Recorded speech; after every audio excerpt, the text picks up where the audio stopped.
सीता को 3 बेटियां हैं, सपना, ऋतु और पायल। सीता के पति मजदूरी क्या करते थे। एक एक्सीडेंट के दौरान उसके पति राकेश की मृत्यु हो गई जब सीता की तीनों बेटियां बहुत ही छोटी थी। सीता ने अपनी तीनों बच्चियों को माँ और पिता दोनों का प्यार देकर बड़ा किया। सीता की तीनों बेटियां सपना, ऋतु और पायल बहुत ही संस्कारी और समझदार है। एक बहुत ही अच्छे घर से ऋतु का रिश्ता आया। ऋतु के ससुराल में कोई दहेज का डिमांड नहीं था तो सीता ने भी फट से हाँ कर दी। ऋतु की शादी की तारीख पक्की हो गई। आज से 3 दिन बाद ऋतु का फेरा होने वाला है। सीता ने अपनी बड़ी बेटी सपना को फोन मिलाया। अरे बेटी, कल सभी रिश्तेदार जमा हो जाएंगे, तू कब आ रही है। माँ, मैं कल आ जाऊंगी। अब तो मैं दामाद जी से ही बातें करूंगी। ठीक, मैं तेरा कल इंतजार करूंगी। दूसरे दिन ही सपना अपने मायके आ जाती है। सीता अपनी बेटी सपना को देखकर कहती है, सारे रिश्तेदार जमा हो गए और एक तू है। अपनी ही बहन की शादी में मेहमान की तरह आ रही है। सपना ने कहा, माँ तुम ही तो कहती हो ना, अब वही मेरा घर है, तो तुम ही बताओ मैं अपने घर की जिम्मेदारियां किस पर छोड़कर आती।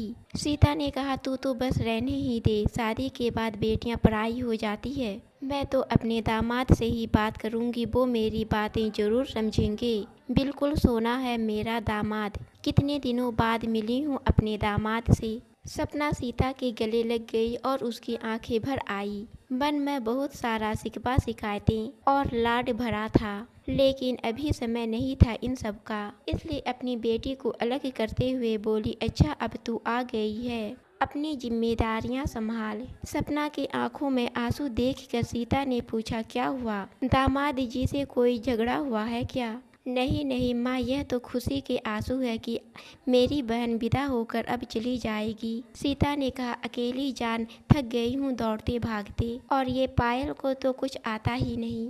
बहन की शादी है फिर भी किताबों में लगी रहती है।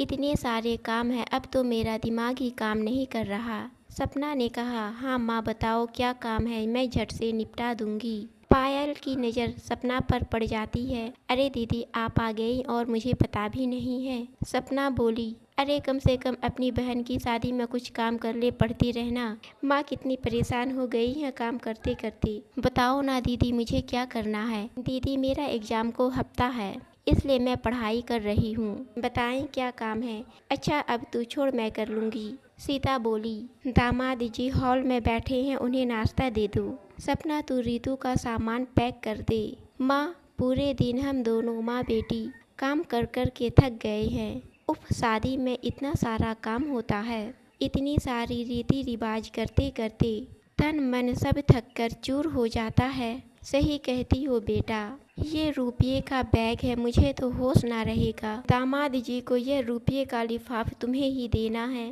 बारातियों को गले में हार और मिठाई का डब्बा तुम्हें ही देना है। तुम चिंता मत करो माँ, अब बारात भी आने ही वाली है। कुछ देर बाद बारात भी आ गई। सपना ने सारे बारातियों का बहुत ही अच्छे से स्वागत किया। ऋतु का विवाह अंकित से संपन्न हो गया। धीरे धीरे सारे रिश्तेदार लौटने लगे। सारे बारातियों के जाने के बाद अभी घर में सारे रिश्तेदार थे ही। सपना सीता से कहती है, माँ अब मुझे निकलना होगा। अभी तो तू आई थी और अपनी बहन की शादी से ऐसे ही लौट जाएगी। मैं बता रही हूँ तुझे, इस बार 15-20 दिन से पहले नहीं जाने दूंगी। अभी अभी तेरी बहन की विदाई हुई है, वो ससुराल भी नहीं पहुँची होगी और तू साथ जाने की बातें कर रही है। अभी सारे रिश्तेदार घर में ही हैं। सपना बोली, माँ तू जिद मत कर, मैं भी यही चाहती हूँ। ऋतु हमेशा खुश रहे, बस इसी के लिए जा रही हूँ। सीता ने कहा, कुछ हुआ है क्या हमसे, कोई भूल हो गई है क्या बेटा हमसे। हम दामाद जी से माफ़ी मांग लेंगे, बस इस बार तुम जाने की बात ना करो। सोचा था छोटी बेटी को विदा करके कुछ दिन तेरे साथ रहूंगी। पायल तो बस दिन भर पढ़ाई की कीड़ा बनी बैठी है, उसे किसी चीज़ से कोई मतलब ही नहीं होता। तू यहाँ रहेगी तो मेरे दिल को भी कुछ सुकून मिल जाएगा, लेकिन इस माँ की किसी को भी चिंता नहीं है। सपना बोली, माँ मैं कैसे समझाऊँ तुम्हें। माँ बस मुझे अभी जाने दो। सीता बोली, मेरा सोना जैसा दामाद कैसा है। मेरा दामाद बहुत ही अच्छा है, मैं जा रही हूँ उसके पास, मैं अब उसी से बातें करूँगी। जब वो कहेगा तो तुझे तो रुकना ही पड़ेगा। सीता ढूंढते हुए अपने दामाद के पास चली गई। सीता अपने दामाद के पास जाकर बोली, सपना की छोटी बहन की आज शादी हुई है, इतना जल्दी कैसे जाने दूं? वैसे भी जब से बिटिया की शादी की है तब पहली बार बिटिया का मुंह देखा है। अभी थोड़ा दिन घर में रहकर जाएगी। अपनी सास की बातें सुनकर अंकित बोला, आपने अपनी बेटी की शादी मुझसे कर दी है। अब आपको अपनी बेटी की इच्छा से नहीं, हमारी इच्छा से जीना होगा। इसे जब हम कहेंगे तभी यह आपसे मिलने आएगी। हम जो कहेंगे आपकी बेटी को वो बातें माननी ही पड़ेगी। अपने दामाद की बातें सुनकर सीता हैरान हो गई और कहने लगी, यह आप कैसी बातें कर रहे हैं दामाद जी? मैंने अपनी बेटी बिहाई है, बेची तो नहीं है। मेरा अपनी बेटी पर से सारा हक अधिकार खत्म हो गया। अगर कोई वजह है तो मुझे बताएं, ऐसे तो मैं सपना को जाने नहीं दूंगी। सीता अपनी बातें कहकर घर में जा रहे रिश्तेदार से मिलने लगी। अब धीरे धीरे घर के सारे रिश्तेदार भी जा चुके थे। सपना बेटा कहाँ चली गई? सीता घर में ही अपनी बेटी को इधर उधर देखने लगी। लगता है सपना अपने कमरे में आराम कर रही है, जाकर वहीं बात कर लेती हूँ उससे। जैसे ही सीता सपना के कमरे के पास पहुँचती है, अंदर से आ रही आवाज़ों से सीता के पैर ठिठक जाते हैं और वह वहीं रुक जाती है। मायके आकर बहुत शेरनी बन रही हो, घर चलो, मैं तुम्हें तुम्हारी औकात दिखाता हूँ। अब बहुत हो गया तमाशा, तुम खुद बोलोगी या मैं तुम्हारी माँ से बात करूँ? अंकित चिल्लाकर सपना को कह रहा था। अंकित की बातें सुनकर सपना बोली, आप मेरी माँ को परेशान मत कीजिए, मैं जा रही हूँ आपके साथ। अंकित चिल्लाते हुए बोला, तुमने तो मेरा तमाशा बना ही दिया है। सोच लो, अभी चलोगी या फिर कभी नहीं, जीवन भर अपने मायके में पड़ी रहना अपनी माँ के साथ। और एक बात और, इस बार जो तुम यहाँ से जाओगी फिर तुम्हें कभी लौट कर आने नहीं दूंगा। यही सजा है तुम्हारी सपना। आज से तुम अपनी माँ और बहन से सारे रिश्ते तोड़कर मेरे साथ हमेशा के लिए जाओगी। जब तुम्हें तुम्हारी माँ बहन की याद आएगी और तुम तड़पोगी, यही सजा है तुम्हारी। पायल सिसक सिसक कर रो रही थी। अंकित कड़कती हुई आवाज़ में उसे खरी खोटी सुनाई जा रहा था। सारी बातें सुनने के बाद सीता के पैरों तले जमीन ही खिसक गई। उसके सर में चक्कर आने लगे थे। 2 साल पहले ही सीता ने अपनी बेटी सपना की शादी आर्यन से की थी। सपना के लिए ही आर्यन का रिश्ता आया था। आर्यन बिजनेस क्या करता था और उसके घर में उसके माता पिता थे।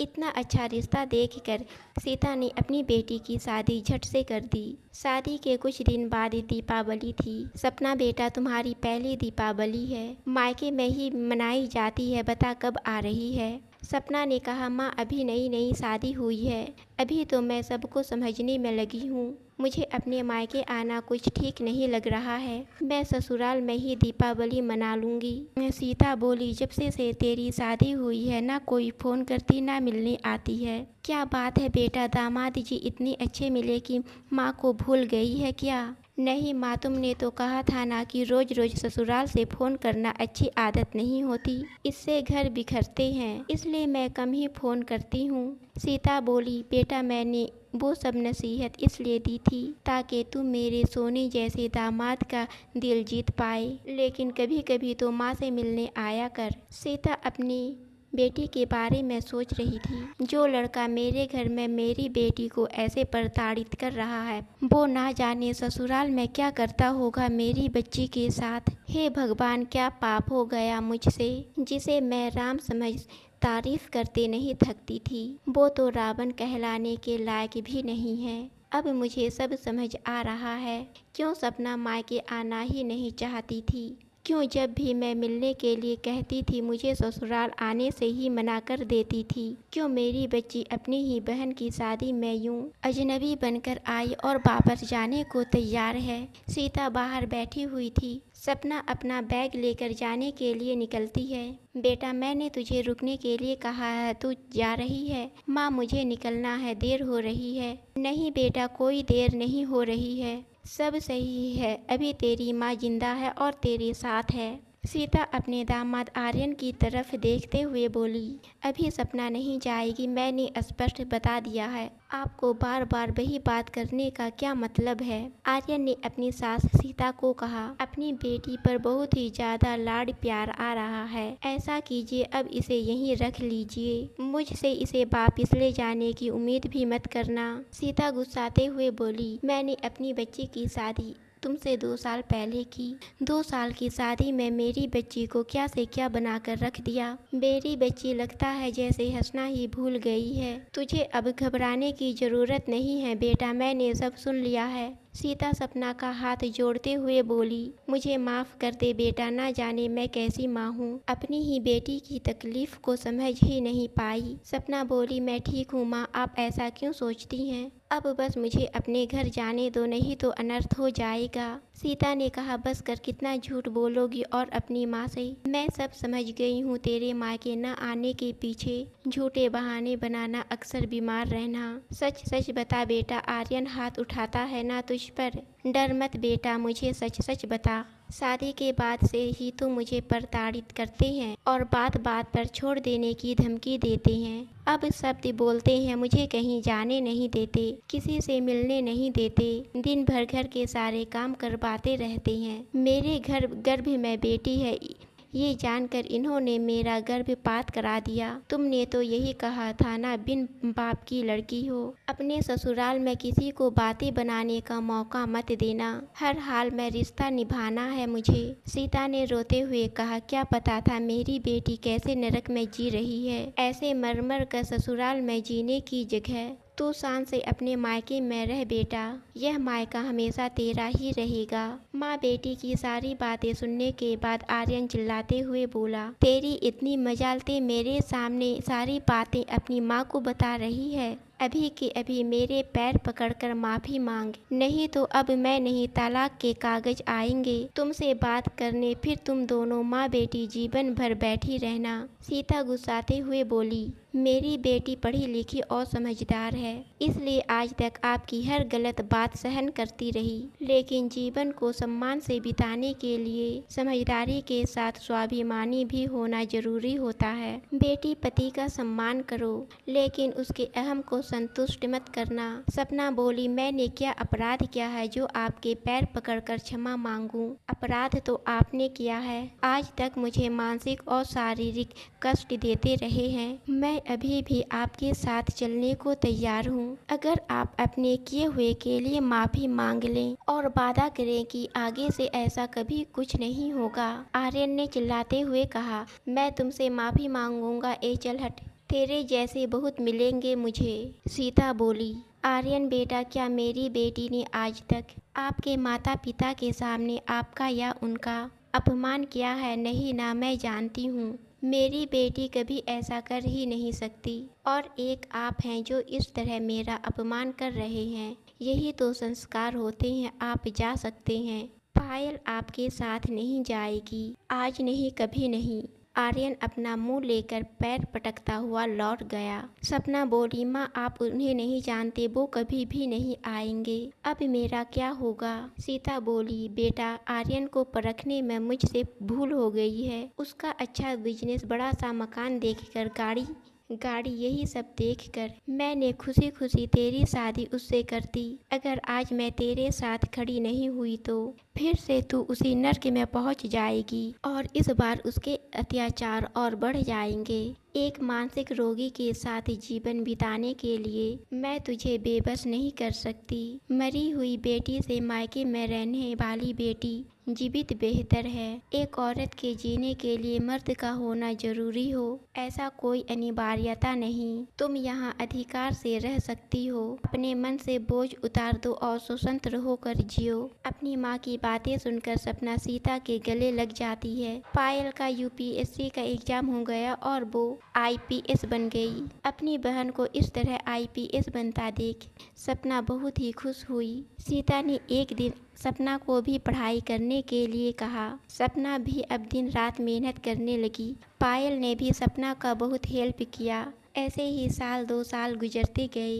लेकिन सपना हार नहीं मानी और 3 साल की कठोर मेहनत के बाद सपना भी आईपीएस बन गई। अपनी दोनों बेटी को आईपीएस बनता देख सीता जी फूले नहीं समा रही थी। दोस्तों, आपको कहानी पसंद आई तो चैनल को सब्सक्राइब और वीडियो को लाइक ज़रूर करें।